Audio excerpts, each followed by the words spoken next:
Ruth, before we conclude, I also have the privilege of sharing with you a joint proclamation from UNK and UNMC.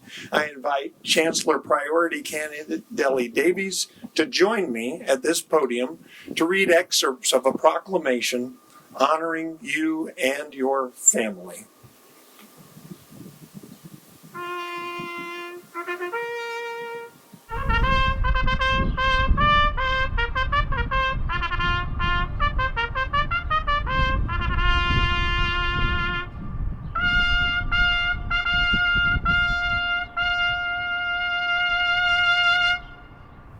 Whereas a pile of money is like a pile of manure.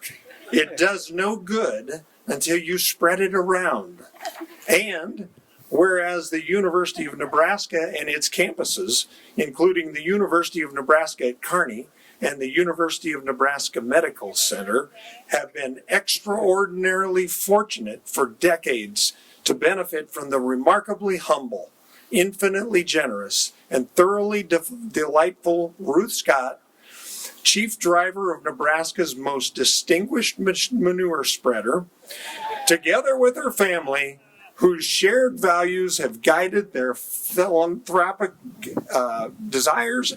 And whereas for more than 62 years, Ruth Scott and her family have demonstrated an unwavering commitment to the University of Nebraska through visionary generosity that has transformed lives, strengthened communities, and expanded opportunity across the state.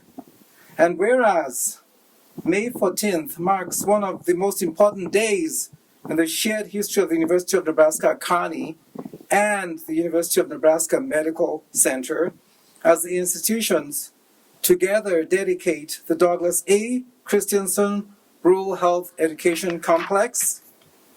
Now, therefore, we, Neil Schnoor, Chancellor of the University of Nebraska at Kearney, and H. Deli Davies, Interim Chancellor of the University of Nebraska Medical Center, do hereby proclaim May 14 as Ruth Scott Day at the University of Nebraska at Kearney and the University of Nebraska Medical Center, to be remembered always as a day of historic significance, celebrating the profound and lasting impact of Ruth Scott and her family on both institutions and honoring the collaborative leadership shaping the future of healthcare education for Greater Nebraska.